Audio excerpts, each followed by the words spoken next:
And the lifestyle that's attached to that word, it does carry a bad connotation, okay? Because the word homie originated with a lot of gang members, okay? Now, I don't know if that's where the root word came from, but I do understand and I do know for a fact that we popularized the word homie, okay? And now, so why am I saying this? The reason I'm saying this is because when you tell your family that you're still talking to some of the homies, it automatically, they envision a bad connotation that comes with that word. So, I'm about to break this down for you in understandable terms. In other words, plain simple English. All right? I got some homies right now that I talk to who have not been in prison for 25 years, okay? They have jobs, they're raising children, and they haven't been into prison a long time, okay?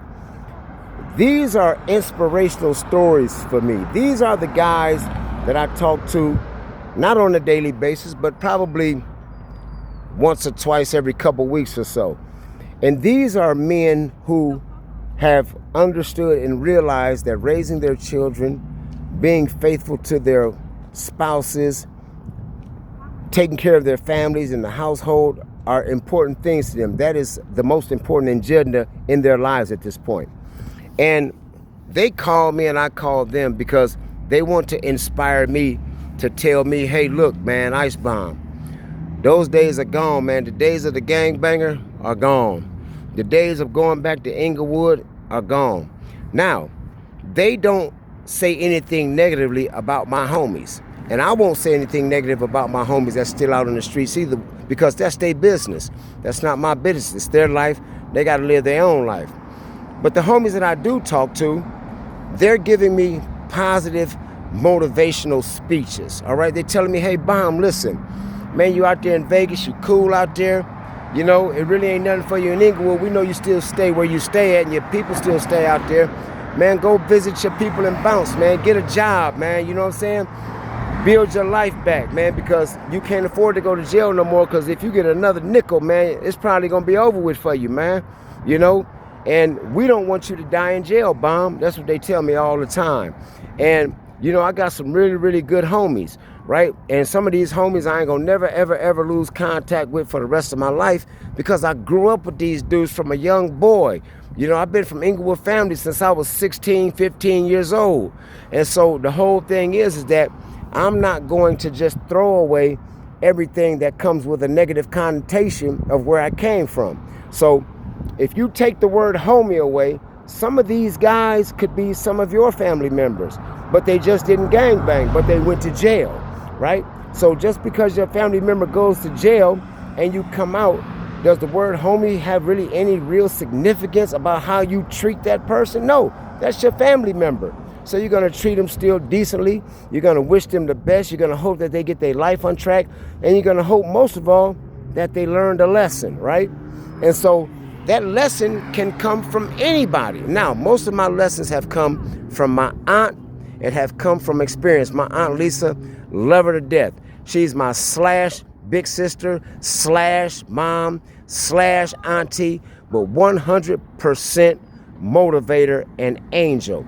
She is the one that literally told me to get my ass on track this big, and that's just what I did. And every little epiphany that I have that comes into my mind 30-something years later, I relate it back to my Aunt Lisa, because this woman is one of the wisest, and I don't just say that because she's my family member.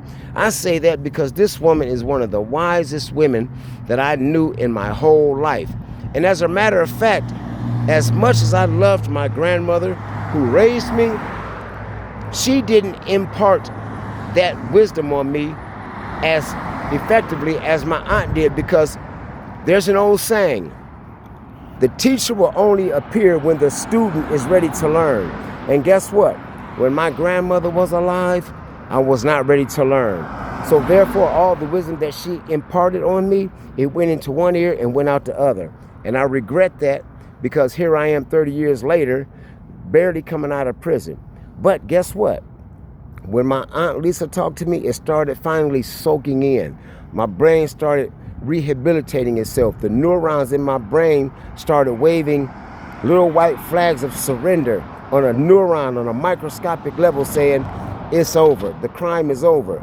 So I surrendered to those neurons physically and said, you know what, you're right, neurons inside of your brain, crime is over. So guess what, since my neurons are waving the white flag, I'm waving the white flag too. It's over, crime is over. So when I say I'm talking to my homies, I want you to understand something. These aren't men who are trying to throw keys of cocaine in my pocket like we did years ago. When we was having big money. And not all of my homies did that. A lot of my homies went to work. Some of my homies been in the armed forces. Matter of fact, most of them have. I tried to join the Marine Corps when I was 17 years old and was about to go. But the only thing is that I did not graduate from high school. All I had to do was graduate from high school and I would have went to the Marine Corps. I had 5 uncles in the Marine Corps and all of them were in Vietnam. So I wanted to be just like them, so I signed up, passed the test. All I had to do was graduate high school. Couldn't even do that. So I went to prison instead. So when I say homies, I want you to understand something. And I want you to understand something else too, wise Auntie Lisa. When I say homies, I'm talking about men who impart wisdom on me the way that you did and the way that anybody else did in this world. Now, my Aunt Lisa does not criticize me about who I talk to. She doesn't castigate me about the things that I do, but she teaches me a lesson in every lesson that she teaches. Did you catch that? She teaches me a lesson in every lesson that she teaches. So when I speak about homies, I'm talking about guys, once again, I'm going to reiterate this, that been to jail long time ago. These guys been out 25, 30 years, have had stable jobs, have not broken a law, have not gotten a traffic ticket. These are good men. And when I say good men, they might not be good men to you, but they're good men to me. And one of the things that I will never, ever do is throw away a lot of those relationships with guys who have taught me, just on this time around, that jail ain't where it's at. Now, guess what?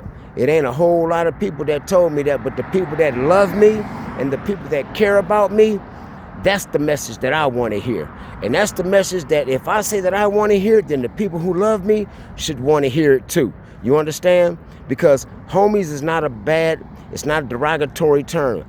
It's only a derogatory term when you out on the streets doing derogatory things, right? And at that point, anybody can be a homie if you're doing derogatory things. And they ain't even got to be homies. But if we're going to put a bad connotation on the word homies, then guess what? Every time somebody do something bad, if you want to relate that to the word homie, then so be it. But that's not what I do. So my homies are good people, and you have to trust and believe in me when I say that, because the ones that I'm hanging out with, they're working, supporting their families and taking care of their children, and they motivating G Ice Bomb to just stay out and be patient. Things will come. It might come at a crawl, but guess what? Crawling is better than neutral. Am I correct? So, with that being said, that's the word of the day, folks. So I'm about to check out because I don't want to wear y'all down with the same old thing. And to everybody out there who listen to this message, guess what, man? Peace. And I love you. God is good, man, for sure. Believe that. I'm out.